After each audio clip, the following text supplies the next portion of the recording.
everyone, welcome back. In this video, we are going to study composition of saliva. Saliva is produced by salivary glands, जिसको हमने discuss किया था last वाली video के अंदर. So there I discussed there are 6 salivary glands in total. 3 types होते हैं salivary glands के, जैसे कि पहला आपका होता है parotid gland जो कि प्रेजेंट होता है आपके बेस ऑफ पिन्ना पे या फिर फ्रंट ऑफ ईयर भी आप बोल सकते हो. ठीक है, 2 सलेवरी ग्लैंड्स प्रेजेंट होते हैं आपकी टंग के नीचे, यानी कि उसे हम कहते हैं सबलिंगुअल ग्लैंड. ठीक है, और 2 सलेवरी ग्लैंड्स प्रेजेंट होते हैं आपकी जॉस के पीछे, बिहाइंड द जॉस, तो उसे कहा जाता है सब मैंडिबुलर ग्लैंड्स. अब सब क्यों बोलते हैं mandibular, lingual, everything I discussed before in the last video, जहाँ पे मैंने आपको ओवरऑल वर्किंग बताई थी, सलावा के फंक्शंस वगैरह डिस्कस किए थे. इस वीडियो के अंदर हम लोग कंपोजिशन ऑफ सलावा की बात करेंगे. It's one of the most important topics. Why? Because oral cavity में से अगर कोई सवाल आपको आएगा एमटीकैट या फिर किसी भी कॉम्पिटिटिव एग्जाम्स में, तो वहाँ पे कंपोजिशन ऑफ सलावा बहुत इंपॉर्टेंट टॉपिक है. इसमें बहुत सारे सवाल बन सकते हैं. ठीक है, और बहुत बार आया हुआ सवाल है कि how many pairs of salivary glands are present in oral cavity. तो 3 पेयर्स प्रेजेंट होते हैं. टोटल 6 होते हैं, लेकिन पेयर के अंदर कितने हो गए? 3 हो गए. सलेवरी ग्लैंड्स कभी भी ओरल कैविटी के अंदर मौजूद नहीं होते, उनकी सिक्रीशन ओरल कैविटी के अंदर आती है. ठीक है, अच्छा, तो आज मैं आपको एंड ऑफ द वीडियो पे कुछ एमसीक्यूज़ के हवाले से पास्ट पेपर्स में से कुछ सवाल शेयर करूँगी. If you can answer those, perfect. Otherwise I will put down the answers of it in the comment section. अच्छा, सलावा के बारे में बात करेंगे. देखो, सलावा एक कलरलेस फ्लूइड है, एक ओडोरलेस फ्लूइड है. कोई कलर नहीं होता, इट्स ट्रांसपेरेंट. ओडोर यानी कि कोई स्मेल नहीं होती. ठीक है, सलेवरी ग्लैंड्स इसे प्रोड्यूस करते हैं. एक दिन में अबाउट 1.5 लीटर सलावा प्रोड्यूस होता है. ठीक है, अगर सलावा की बेसिक कंपोजिशन की बात करें तो सलावा के अंदर प्रेजेंट होता है वाटर. बहुत ज़्यादा क्वांटिटी के अंदर वाटर पाया जाता है सलावा के अंदर. Saliva is made up of 99.9% of water. उसके बाद हाँ, एक स्पेशल कंपोनेंट है सलावा का जिसे म्यूसिन कहा जाता है. म्यूसिन को आप म्यूकस की तरह ही ले सकते हो. ये बना हुआ होता है ग्लाइकोप्रोटीन से. इसका काम होता है खाने को सॉफ्ट बनाना, उसे ल्यूब्रिकेट करना. ल्यूब्रिकेट का मतलब होता है कोई भी चीज़ जो कि फ्रिक्शन को रिड्यूस करे, वो एज अ ल्यूब्रिकेंट काम करती है. ठीक है, अच्छा, उसके बाद सलावा के अंदर मौजूद होते हैं एंजाइम्स. 2 एंजाइम्स प्रेजेंट होते हैं, आगे मैं उसको डिस्कस करूँगी. और सलावा के अंदर पाए जाते हैं कुछ इंपॉर्टेंट सॉल्ट्स और आयंस. ये आयंस और सॉल्ट्स क्या करते हैं वो भी हम थोड़ी देर में बात करेंगे. ठीक है, यहाँ पे मैंने एक अच्छे से चार्ट बना दिया जहाँ पे हर चीज़ कवर हो गई है. देखो, सलावा के अंदर पहले तो वाटर एंड म्यूसिन प्रेजेंट होता है, फिर म्यूकस. ये होता है slimy liquid part of Salawa. ठीक है, जो मिनरल्स और सॉल्ट्स होते हैं ये सॉल्यूबल पार्ट होते हैं सलावा का.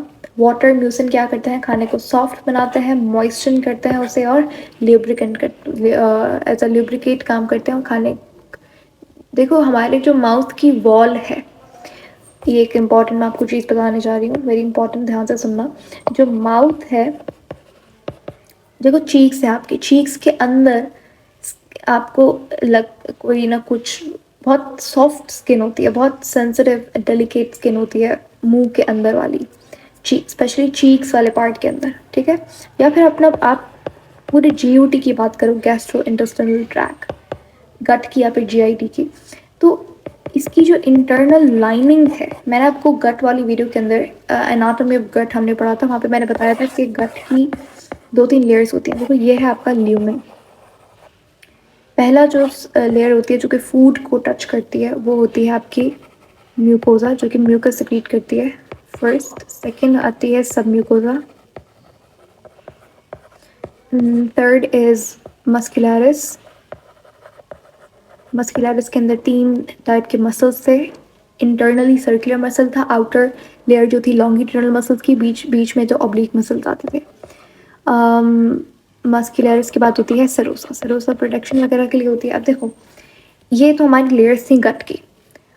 जो म्यूकोजा है, म्यूकोजा के बाहर भी, यानी कि जो ल्यूमेन है उसके ऊपर एक पतली लाइनिंग हुई भी होती है.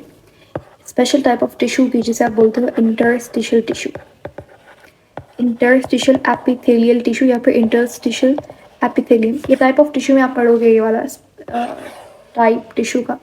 तो इंटरस्टिशियल एपिथेलियम की लाइनिंग हुई भी होती है, और मज़े की बात ये है कि ये लाइनिंग आपको माउथ के अंदर भी मिलेगी, पूरे आपके एलिमेंट्री कैनाल के अंदर इसकी लाइनिंग होगी। अच्छा, मोर इम्पोर्टेंट जो मैं आपको बताना चाहती हूँ वो ये है कि एवरी 24 आवर्स, हर 24 घंटे, एवरी 24 आवर्स ये लाइनिंग जो है वो रीन्यू होती है। ठीक है, यानी कि ये वाली पुरानी लाइनिंग शेड ऑफ होगी और नई लाइनिंग आएगी। सो ये सी कि कितना रैपिडली और कितना एफिशिएंटली आपका एलिमेंट्री कैनाल काम करता है, और ये कितनी इम्पॉर्टेंट लाइनिंग है। बिकॉज आप ऑफ कोर्स आप कौन से तरीके की चीज़ें खाते हो, कभी कभी आप ऐसा खाना कंज्यूम कर लेते हो जो कि गर्म है, तो ये लाइनिंग क्या होती है, ये लाइनिंग क्या नाम है, डैमेज हो सकती है, राइट।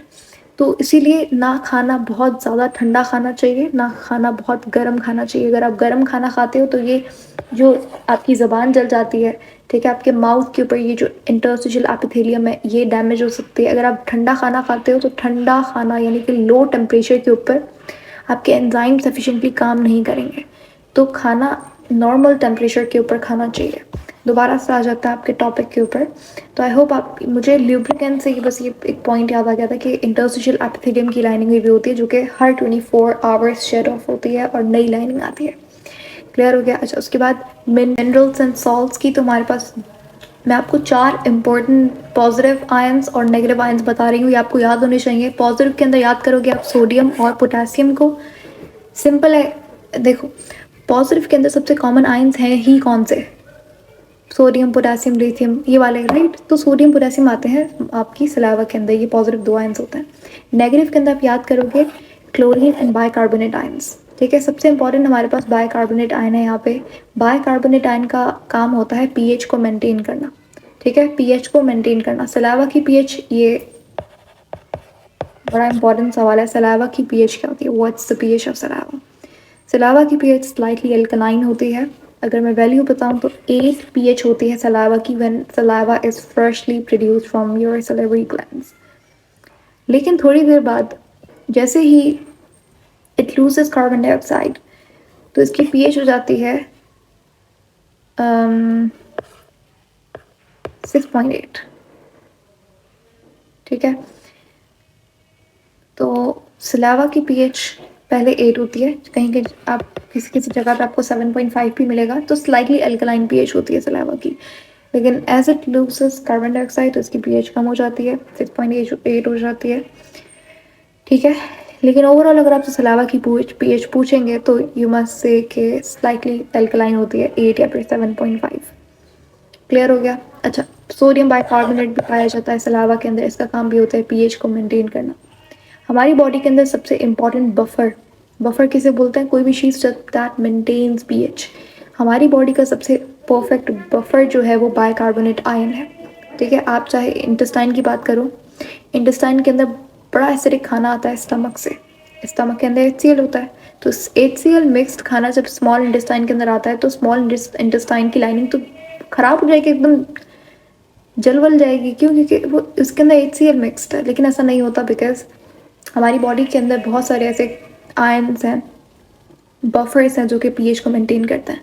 हमें पता है कि एंजाइम्स हमारी बॉडी में परफेक्ट पीएच, एक पर्टिकुलर ऑप्टिमम पीएच के ऊपर काम करते हैं। तो पीएच का मेंटेन होना, टेम्परेचर का मेंटेन होना बड़ा इंपॉर्टेंट है। हमारा ब्लड जो है, ब्लड वो भी एज वो खुद भी पीएच को मेंटेन करता है, वो खुद भी एज अ बफर काम करता है।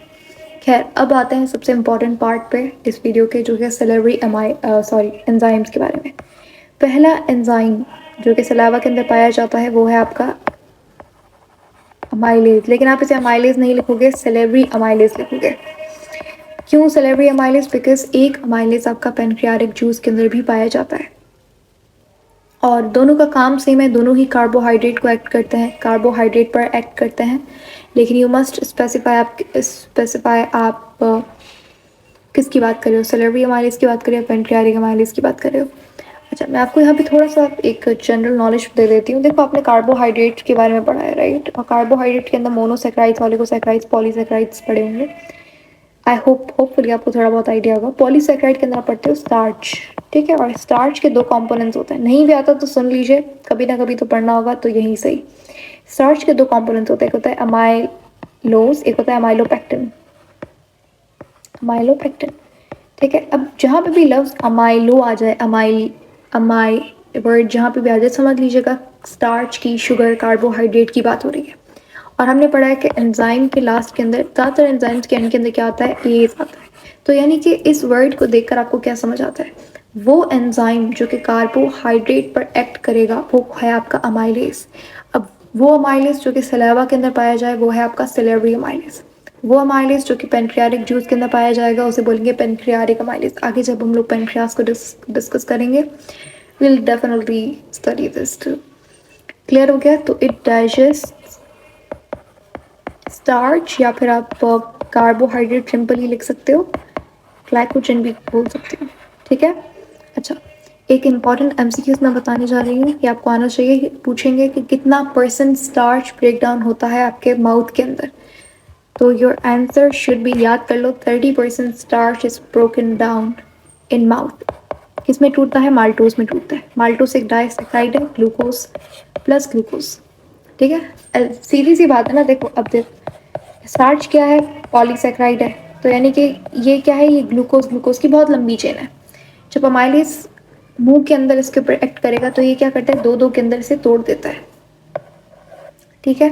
तो इसको हम लोग बोलते हैं माल्टोज। ये डाइसेक्राइड है, डाई यानी कि दो दो शुगर के मॉलिक्यूल्स आ गए, तो डाइसेक्राइड है माल्टोज। तो about 30% starch is broken down into maltose in your mouth. I hope it's very clear now, ठीक है। सेकेंड हमारा जो एंजाइम है वो है लाइसोजाइम। लाइसोजाइम, लाइसोजाइम वो एंजाइम जो कि माइक्रोब्स के ऊपर, बैक्टीरिया के ऊपर काम करे। बस ये आपका कंपोजिशन ऑफ सलावा थी, जो आई थिंक हमने अच्छे से कवर कर लिया। इसके अलावा आपको you don't need to worry, I think that's enough. मैंने कोशिश की है हर बुक से पॉइंट लेने की।